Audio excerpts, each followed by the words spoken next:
E salve o tricolor paulista! Rick aqui, para fazer o pré-jogo agora, que a gente teve pelo menos 5 jogos na temporada, né? Dá pra gente começar a fazer um pré-jogo um pouquinho mais legal. Então, agora vai começar de fato os vídeos aqui no YouTube de pré-jogo, sempre um dia antes dos jogos do São Paulo, no horário que der aí, basicamente. Mas vamos fazer esse pré-jogo de São Paulo e Flamengo. O São Paulo vai estrear no Campeonato Brasileiro amanhã no Morumbi, às 21h30.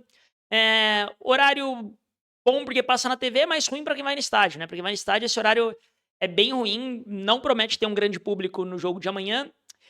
Jogo que, novamente, né, vai ter transmissão da Globo, TV aberta. Paulistão não passa na Globo, mas o Campeonato Brasileiro passa, então vai ter transmissão da Globo e da GE TV. Então, mesmo pra quem não tem Globo, dá pra ver no YouTube aí de graça, de graça. Então, esse é o ponto positivo. O São Paulo vai estrear no Campeonato Brasileiro.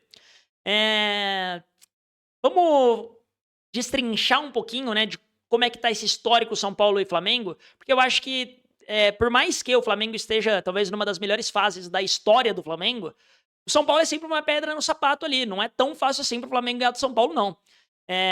Teve um período, inclusive, que o São Paulo tava fazendo o Flamengo de freguês uma vez atrás da outra. Acho que já se equilibrou um pouco mais, porém, a gente precisa trazer esses pontos. Primeiro de tudo, né, falando desse histórico recente aí, falando de últimos 10 jogos, por incrível que pareça, um certo equilíbrio aí nos últimos 10 jogos. Nos últimos 10, o Flamengo ganhou 4, São Paulo ganhou 3 e teve 3 empates.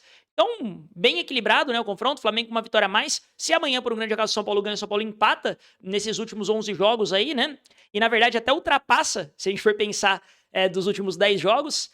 Mas é bastante equilibrado aí esses últimos jogos de São Paulo e Flamengo, por incrível que pareça. A impressão de que dá é que a gente, nossa, eu mesmo quando eu fui olhar esses números, eu falei, caraca, mano, tá muito equilibrado isso, nem parece, né? Mas é porque acho que 2022, que já não engloba mais tanto desses últimos 10 jogos, a gente foi um pouquinho maltratado aí pelo Flamengo, tanto no Campeonato Brasileiro quanto na Copa do Brasil. Então, de lá pra cá, se equilibrou um pouco mais.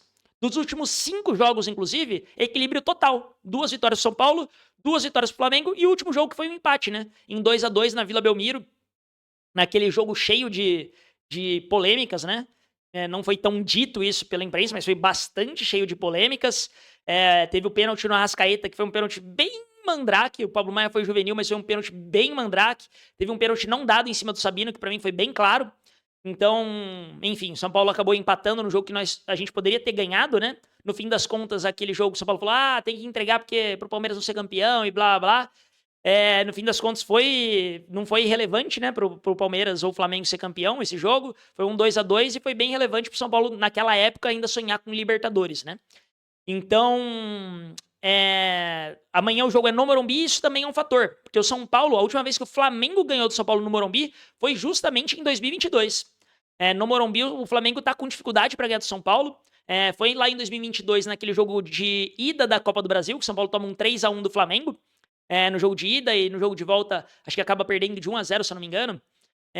Mas, enfim, o São Paulo nessa Copa do Brasil aí não conseguiu jogar tão bem assim contra o Flamengo em casa. Flamengo que, inclusive, acabou sendo campeão daquele ano com o Dorival, que depois veio para o São Paulo e acabou sendo campeão em 2023.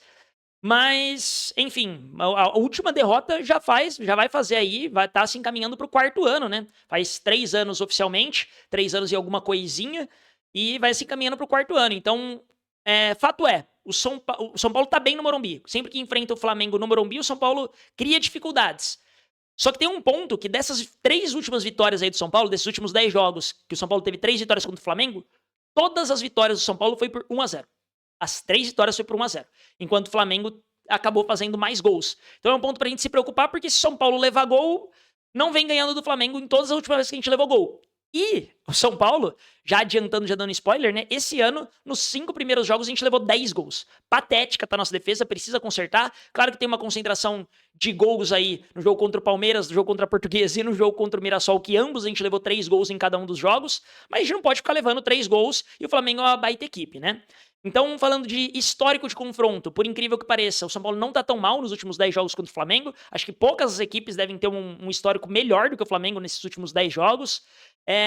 Se for puxar para 5, tem ainda mais equilíbrio. Se for puxar pro Morumbi, aí o São Paulo tá com vantagem sobre o Flamengo, né?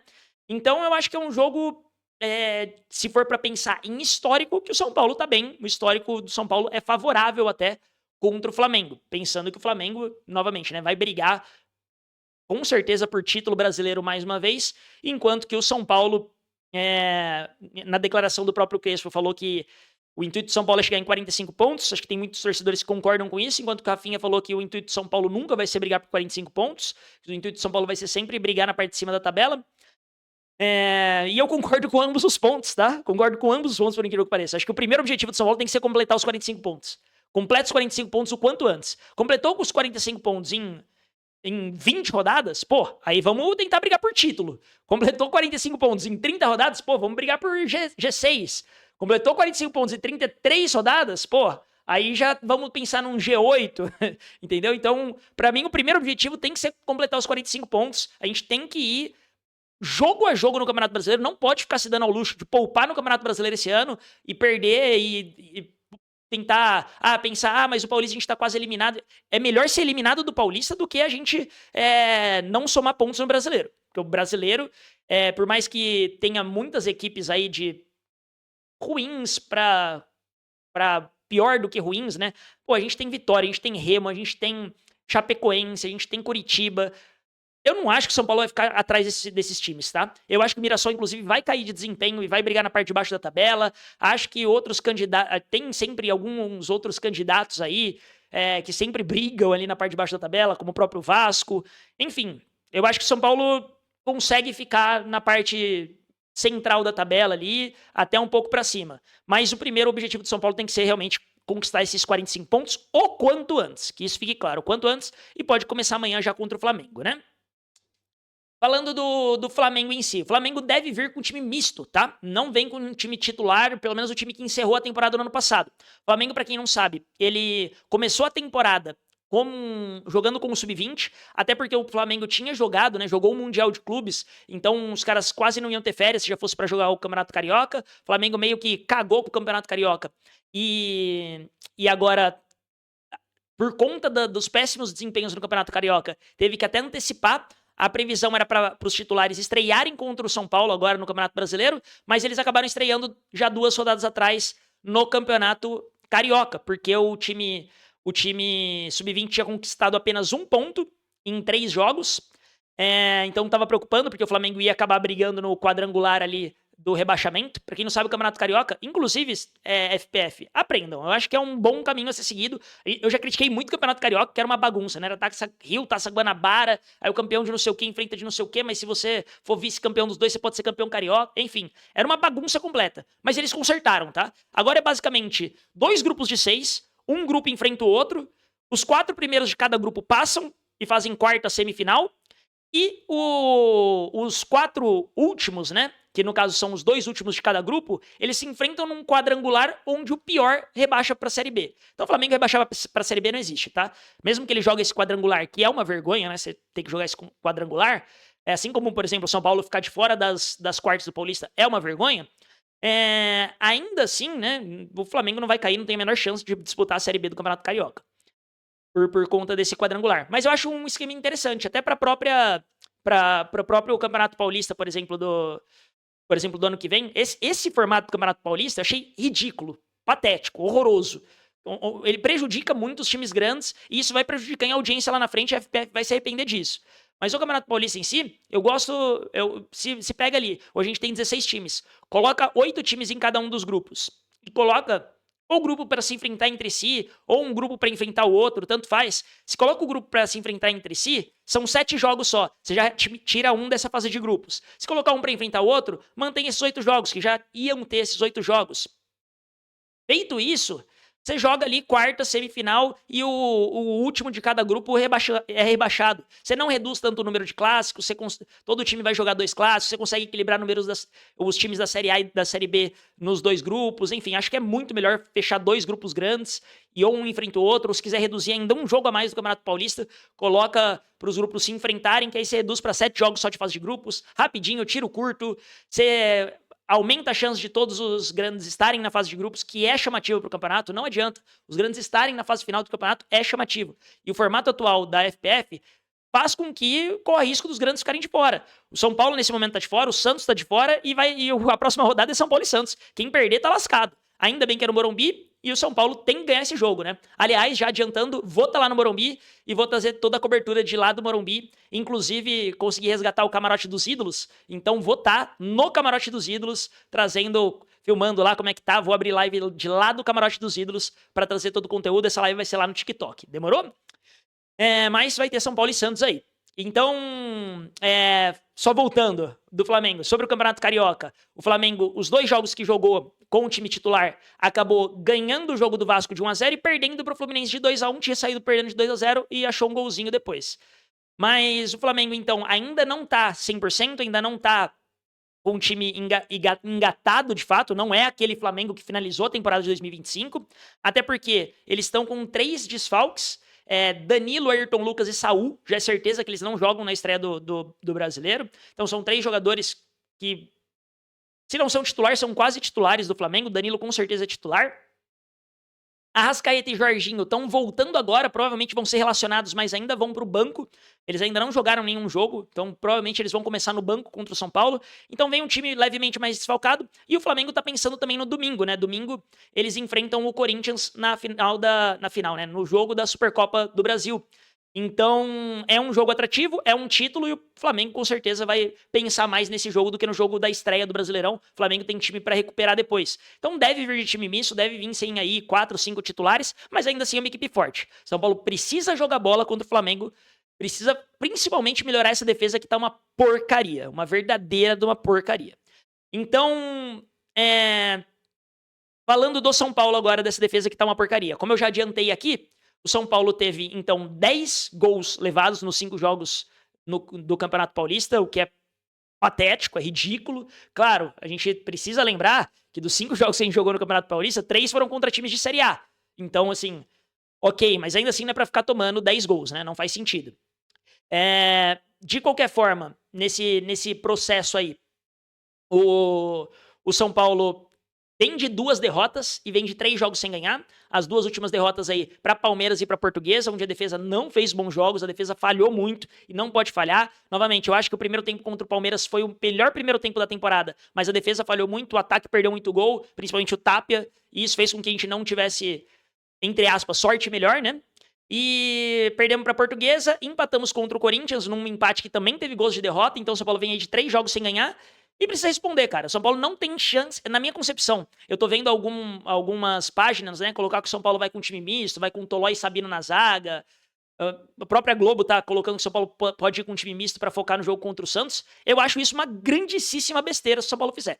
Precisa ir com os titulares, cara. A gente precisa começar a pontuar já, tirar esse nhaca, tentar ganhar o jogo, ir contra o Santos, ganhar contra o Santos. Se você ganha do Flamengo, ganha do Santos, aí o próximo jogo, que também é contra o Santos, no caso, né, que é pelo Campeonato Brasileiro, aí você pensa em poupar pra ir com tudo, né, contra o Primavera e contra a Ponte Preta nas 2 últimas rodadas do Campeonato Paulista. Mas, pra mim, poupar contra o Flamengo é uma loucura, assim, sem tamanho. De escalação, que a gente pode esperar do Crespo? Não sei. Honestamente, eu não sei. A defesa tem ficado fragilizada, a gente tem falhado bastante nessa marcação 4-3-3. Ou até no 4-4-2. Porém, essa formação no 4-4-2 e no 4-3-3 é uma formação que ofensivamente a gente começou a produzir mais. Então, honestamente, não sei o que o Crespo vai fazer. Se ele vai voltar a formação com 3 zagueiros, se ele vai manter com 2 zagueiros, mas reforçar o meio-campo. Então, não sei, tá ligado? Honestamente, eu não sei o que vai ser feito. O que eu faria, tá? Eu aqui, torcedor do São Paulo. Honestamente, contra o Flamengo, pelo Flamengo estar desfalcado, talvez se fosse o Flamengo contra o Maracanã, eu voltaria a linha de 3 zagueiros. Como é o Flamengo no Morumbi, com o Flamengo relativamente desfalcado e ainda sem ritmo de jogo, eu iria com a linha de 4 ali atrás. Então, basicamente, iria com o que a gente tem de melhor, Alan Franco e Arboleda na zaga, Mike na lateral direita e Enzo na lateral esquerda. Pode ser, tá? Que por característica defensiva, o Cedric apareça na lateral direita, vamos ver isso. No meio-campo, aqui eu faria minha primeira alteração, tá? Por mais que ele não esteja fazendo bons jogos e faz tempo que ele não vem jogando muita bola, eu daria mais uma chance pro Pablo Maia. Por quê? Eu acho que o nosso meio-campo tá muito sem pegada defensiva. Não tá tendo um bote, não tá tendo uma marcação, não tá tendo nada. A gente precisa de alguém pra marcar nesse meio-campo. E a nossa única alternativa hoje é o Pablo Maia, basicamente. Ele precisa marcar, morder, ele precisa fazer alguma coisa ali. Então, por isso que eu voltaria o Pablo Maia para o time titular. Mas eu colocaria o Pablo Maia no lugar de quem tá jogando ali no meio. No caso do Lucas ou do Luciano, enfim. Eu iria nessa posição. Por quê? Eu colocaria o Pablo Maia para fazer uma dupla de volante com o Danielzinho, proteger um pouco mais a zaga e tentar melhorar o nosso setor defensivo. E colocaria o meio-campo um pouco mais avançado de Bobadilla e Marcos Antônio. Então, mas 4 volantes, cara, o Marcos Antônio não é um volante, não é um volante. O Bobadilla não é um volante. Você vê que eles têm dificuldade na marcação. Eles são mais quase que um terceiro volante, se você quiser chamar assim, quase que um meia. Beleza, não é um meia ofensivo, mas é um meia que ajuda na marcação, mas que não é aquele volante marcador. Então, eu acho que a gente precisa dar mais consistência defensiva, eu acho que o Pablo Maia pode ajudar nisso, e aí você dá mais liberdade pro Bobadilla e o Marcos Antônio fazerem aquilo que eles sabem, que é tocar a bola, permanecer, triangular, aparecer. Então, eu faria isso e aproximaria um pouquinho mais o Bobadilla e o Marcos Antônio dos nossos atacantes.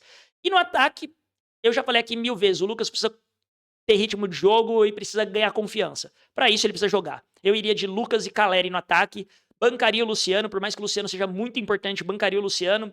Para esse jogo especificamente, obviamente o Luciano ficaria ali como uma excelente opção pro segundo tempo, mas eu iria de Lucas e Caleri no ataque porque o Lucas precisa render. E assim, para mim ele só vai render. Eu não gosto de falar, nossa, o Lucas não joga bola desde 2023. Porque ano passado inteiro ele passou machucado, sabe? Eu acho que o Campeonato Paulista do Lucas não foi ruim. Ele fez um bom Campeonato Paulista, mas no Campeonato Paulista ele se machuca e fica fora a temporada inteira praticamente. Ele volta tentando voltar, mas ele não volta 100%. Agora que ele tá 100%, ele precisa ganhar confiança e ganhar ritmo de jogo. E isso você só ganha dentro de campo. Ele chutar uma bola de fora da área, essa bola ir no ângulo lá, ele fazer um gol, acabou, irmão. O Lucas vai voltar a jogar bola. O Lucas não esqueceu como jogar bola. Ele é bom de bola. Ele não esqueceu. Ele vai voltar a jogar bola. Então, nesse sentido, eu daria mais tempo de campo pro Lucas. Entendo o Crespo se ele for até no meio campo mais de novo com...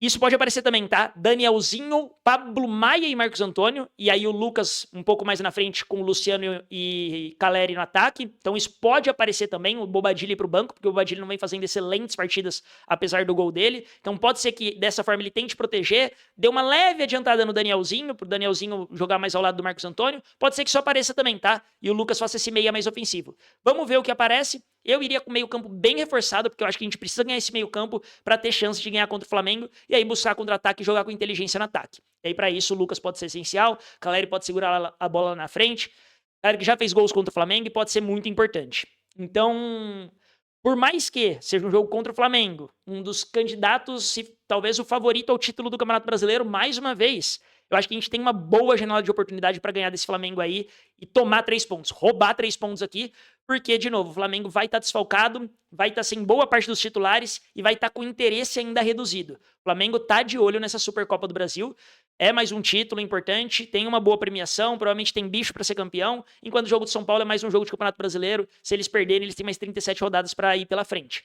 Então eu acho que é um jogo bastante importante, bastante relevante para o São Paulo tentar roubar esses 3 pontos aí e começar o Campeonato Brasileiro com o pé direito. Mas é isso. Amanhã vamos estar em live a partir das 9 da noite para acompanhar esse jogo. O jogo é 9h30, né? Então a partir das 9 da noite vamos estar em live aí para trazer aquela resenha, trazer o pré-jogo, trocar uma ideia e conversar durante o jogo inteiro. Vamos torcer para vir uma vitória. Vai ser uma vitória importantíssima e gigantesca se vier. Então isso vai ser muito importante caso venha essa vitória. E live aqui, live na Kik, live no TikTok, então dá aquela moral em todas as redes pra nós. E se gostou do conteúdo, não esquece de se inscrever aí no canal, de dar aquela moral, de dar aquele joinha. Vai ter pré-jogo e pós-jogo no YouTube de todos os jogos, então se gosta desse tipo de conteúdo, se faltou algum dado, se faltou alguma coisa, vai escrevendo aí, mas o intuito é sempre trazer um pouco do histórico, um pouco de como estão as duas equipes, do que eu espero do São Paulo. E dessa vez... não tô extremamente confiante, mas eu tô esperançoso de que vai mudar e de que a gente vai conseguir trazer esses 3 pontos aí em cima do Flamengo. É nóis, tamo junto, aquele abraço e vamos São Paulo!